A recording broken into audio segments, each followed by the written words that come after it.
Amém, queridos, amém. Graças a Deus. Vamos dar prosseguimento aí ao nosso estudo. É um panorama do Antigo Testamento. Como eu disse na aula inicial, nós não vamos pegar detalhes, mas ir direto aos assuntos principais do Antigo Testamento, sempre trazendo para o Novo, fazendo aplicações pertinentes para a glória de Deus. Semana passada nós falamos de Enoque, um homem que andou com Deus, e andou tão próximo do Senhor que o Senhor tomou ele para si. Foi, junto com Elias, aquele que não experimentou a morte. Morte essa que cada um de nós teremos que enfrentar um dia, a não ser que o Senhor Jesus venha na nossa geração.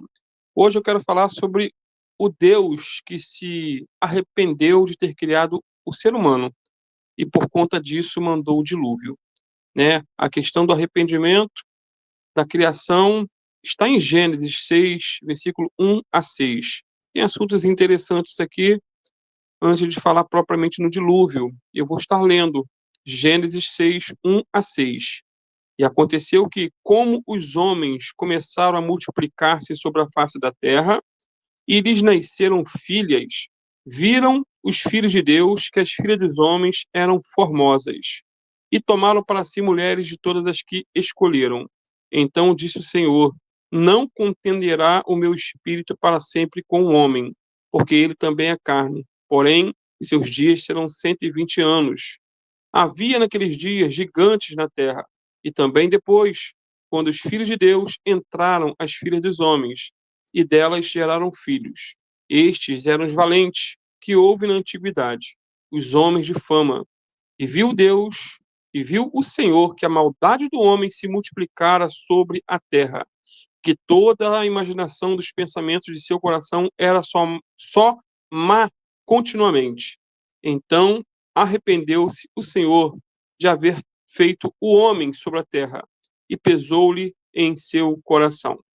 Queridos, muitos ensinam, com base nos versículos que acabamos de ler, de Gênesis 6, 1 a 6, que os gigantes, aqui nesse contexto do que está tratando, são resultado de uma relação sexual entre anjos caídos e mulheres formosas.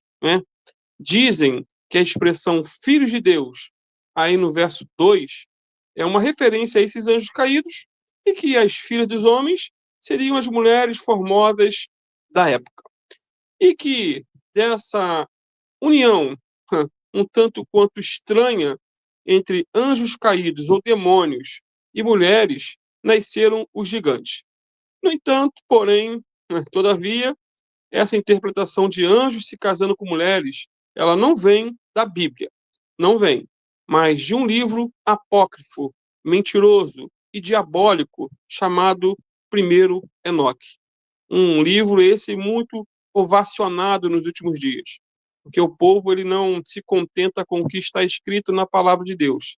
Aí eles vão atrás de lixo, de tudo quanto é tipo de porcaria, que foi escrito realmente, é um livro histórico, mas não é por ser histórico e antigo que é correto. Então, a fonte dessa suposta relação entre anjos caídos, demônios e mulheres, vem desse primeiro livro de Enoque. Esse livro, queridos, nunca foi aceito nem pelos judeus e nem pelos cristãos ao longo das gerações. Nunca foi tido como inspirado por Deus. Ele contém dados fantasiosos, mirabolantes, inacreditáveis. Ele descreve, esse livro, como os anjos caíram, ou caídos, demônios, cobiçaram as lindas filhas dos homens, desceram ao Monte Hermon e cometeram adultério com elas. Esses anjos caídos foram assim responsáveis, segundo esse livro, pela geração de filhos, os chamados Néfilins, que foram gigantes da terra, aí descritos em Gênesis 6:4. E foram também aí a consequência pela multiplicação do mal no mundo. Isso é o que se ensina em relação a essa relação demoníaca. Em consequência dessa suposta aberração, Deus mandou o dilúvio como castigo pelos pecados dos anjos. Essa é a interpretação deles. Agora, não tem como negar, queridos, que essa é uma interpretação fantasiosa, herética, antibíblica, antinatural de Gênesis 6. Isso por vários motivos. Primeiro, no meu entendimento, limitado, muito limitado, não acredito, sinceramente, não acredito que o Espírito Santo usaria a expressão filhos de Deus e aplicaria a anjos caídos. Porque usa-se a expressão filho de Deus e filho dos homens, em Gênesis 6. É o que está aqui. Os seres humanos começaram a se multiplicar na terra e tiveram filhas. Os filhos de Deus perceberam que as filhas dos homens eram belas. Tomaram para si as que os agradaram e se casaram com elas. Então, os anjos de Deus, eles até são chamados na Bíblia de filhos de Deus, mas nunca os anjos caídos são chamados de filhos de Deus. 1, versículo 6, diz que num dia os filhos de Deus vieram apresentar-se perante o Senhor e veio também Satanás entre eles. Os filhos de Deus aqui em Jó 1,6 não são anjos caídos, anjos de Deus é o que são. Ou seja, a expressão filho de Deus nunca é usada em relação a demônios na Bíblia ou a anjos caídos. Um outro ponto, os anjos não procriam como os seres humanos. Isso é algo bestial. A quantidade de anjos criados é a mesma até os dias de hoje. Não aumentou e nem diminuiu. Isso porque, queridos, os anjos são espíritos sem corpo. E mais, eles são seres assexuados. São incapazes de qualquer processo sexual e sem capacidade alguma de procriar. Em Mateus 22, versículo 29 e 30, o Senhor Jesus disse claramente o seguinte, aqueles religiosos da época: errais, não conhecendo as Escrituras, nem o poder de Deus. Por quê? Disse ele, na ressurreição, nem se casam, nem se dão ou não são dados em casamento, mas serão como os anjos de Deus no céu. Ou seja, no céu não há casamento, não há relação sexual, não há procriação. Os anjos são seres assexuados. Isso é uma afirmação dentro da teologia, da doutrina bíblica, de modo geral, né? Nenhum teólogo conservador crê nessa monstruosidade entre relacionamento de anjos com seres humanos. Amados, Gênesis 6,4 diz que os filhos de Deus perceberam que as filhas dos homens eram belas, tomaram para si as que os agradaram e se casaram com elas. Você consegue imaginar, tente imaginar um anjo caído ou um demônio casando-se com uma mulher, construindo uma família e gerando filhos? Queridos, isso é mito, histórias mitológicas, história de pescador. Isso é antinatural, antibíblico, diabólico. É extremamente fantasiosa a ideia de um ser espiritual ter um relacionamento sexual com mulheres e dessa relação nascer filhos.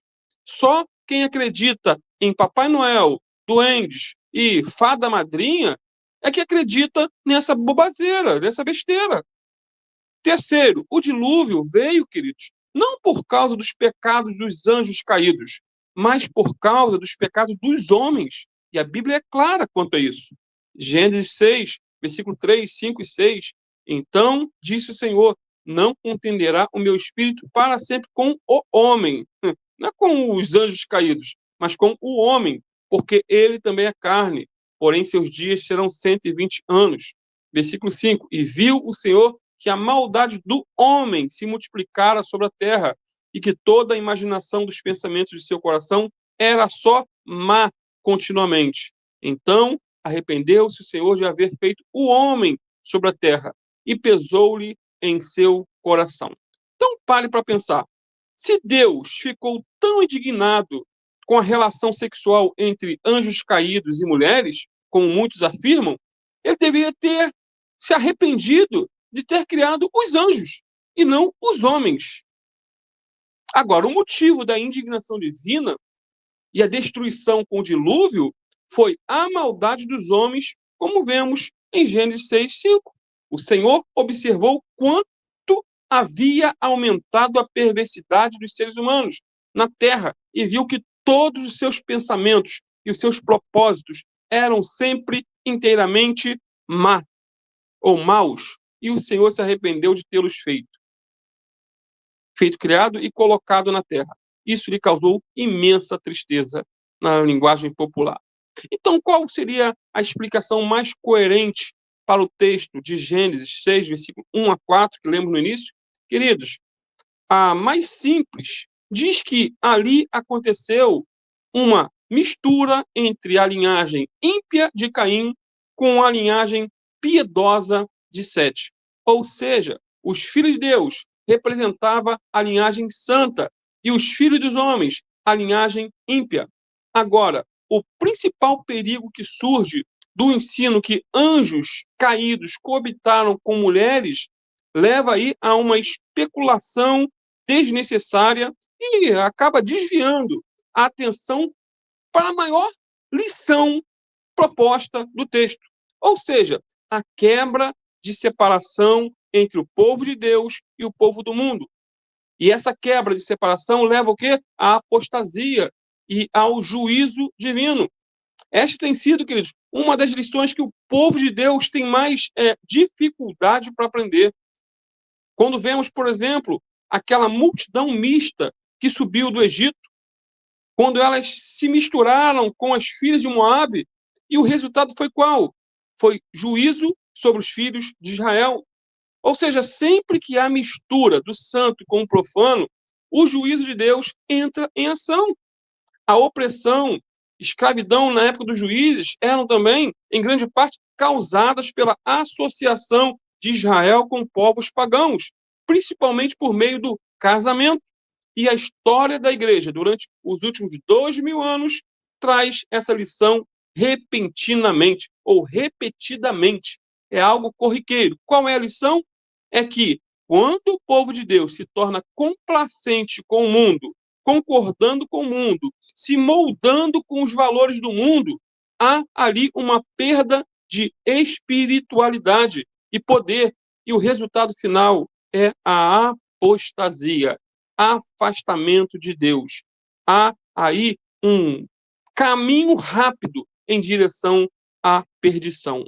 Tiago 4,4 diz: adúlteros e adúlteras, não sabeis vós que a amizade do mundo é inimizade contra Deus? Portanto, qualquer que quiser ser amigo do mundo, constitui-se inimigo de Deus. Então, por conta de toda a violência e toda a maldade, Deus envia juízo. E qual foi o meio de Deus enviar o juízo? Por meio do dilúvio. E em meio a uma geração pervertida, como diz aí Gênesis 6, versículo 1 a 4, em meio à sociedade translocada, maluca, Noé achou graça aos olhos do Senhor. Por quê? Porque ele era homem justo e perfeito em suas gerações. E muito mais do que isso, andava com Deus. Que andar gostoso. Ele andava, tinha comunhão com o Senhor todos os dias. E a Bíblia vai fazer menção a esse ato de fé de Noé em várias ocasiões. Por exemplo, Hebreus 11, 7, diz que pela fé, Noé, divinamente avisado das coisas que ainda não se viam, temeu e para a salvação da sua família preparou a arca pela qual condenou o mundo e foi feito herdeiro da justiça, que é segundo a fé.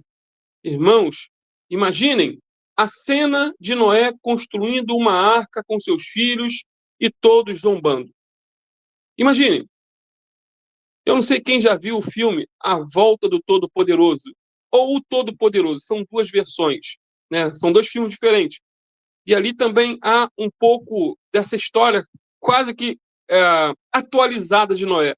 Um sujeito que recebeu uma missão de Deus para construir uma arca. E, se eu não me engano, é o Tim Carey, o personagem, não lembro qual o nome certo. E ali ele era ridicularizado, ali ele era zombado, ali ele era esculachado por todos. Mas realmente aconteceu não um dilúvio, nos termos bíblicos, mas uma inundação que devastou toda uma cidade. Então, imaginem a cena de Noé construindo uma arca com seus filhos e todos zombando. Lá em Lucas 17, 27, nosso Senhor Jesus disse que, naquele contexto do dilúvio e da construção da arca, todos comiam, bebiam, casavam e davam-se em casamento, até o dia em que Noé entrou na arca e veio o dilúvio e os consumiu a todos.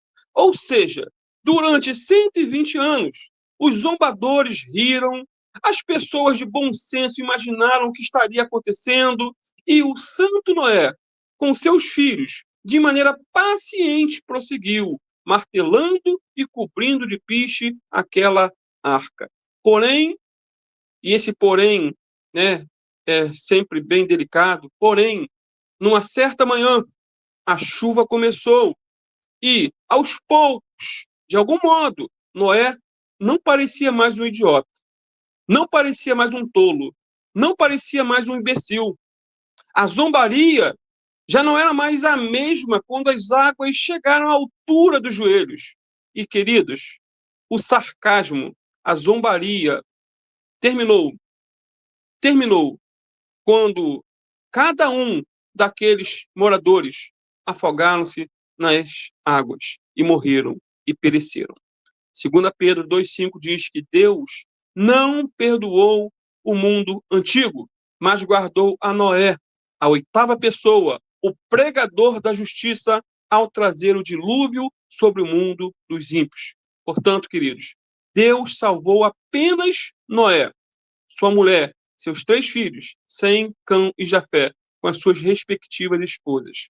Agora, por que Noé e sua família foram salvos? Porque todos entraram na arca. Todos acreditaram na mensagem de Deus. Não houve ali, entre a família de Noé, nenhum zombador. Ninguém que estava escarnecendo, como hoje muitos escarnecem quando nós anunciamos a volta do Senhor Jesus. Que Jesus está voltando, que Jesus está às portas, que a palavra de Deus vai se cumprir. Todos creram, todos foram na mesma visão, tiveram a mesma fé. Ninguém foi salvo pela fé de Noé. Não, todos creram na palavra do Senhor. Então, queridos, guarde essa palavra. Semana que vem, se Deus quiser, vamos continuar falando um pouquinho de Noé, porque é um assunto muito interessante a ser abordado, ser vasculhado, ser esmiuçado. Como é um panorama do Antigo Testamento, não vamos entrar em detalhes, mas ainda há alguns fatos interessantes a serem tratados ainda em relação ao dilúvio, às tempestades da vida, em relação ao arco-íris, que foi a promessa de Deus de não enviar mais um dilúvio. Vamos falar também sobre a questão de se o dilúvio foi local ou universal, se foi só ali na região aonde Noé construiu a arca, ou se esse dilúvio alcançou também aqui, aonde nós estamos, aí aonde você mora. Bom, queridos, que Deus abençoe cada um dos irmãos. Oremos. Pai, te louvamos, Senhor, por tudo que o Senhor tem feito em nossas vidas, por sua graça, por seu favor, por sua misericórdia, por todo ensino, Pai. Tua palavra é tão rica, tão importante para nossas vidas. Às vezes até em assuntos só de conhecimento, às vezes assuntos não tão práticos, mas é bom conhecermos, Senhor, alguns fatos, porque muitas vezes, numa doutrina errada, num ensinamento errado, numa história interpretada de maneira errada, podemos nos afundar no pecado, Pai. Então guarda-nos, guarda nossa mente, guarda nosso coração, restaura nossa vida, abençoa nosso descanso nessa noite, que possamos, Senhor, se for da Tua vontade, amanhã estar de pé para mais um dia de vitória. Muito obrigado por tudo, pela vida de cada um dos irmãos que, com tanta boa vontade, entraram para aprender um pouco mais da Tua palavra, Senhor. E que o Senhor venha esclarecê-los mais ainda, os detalhes que não foram aqui explicados para a glória do Teu nome. Fica conosco e abençoa-nos em nome de Jesus. Amém.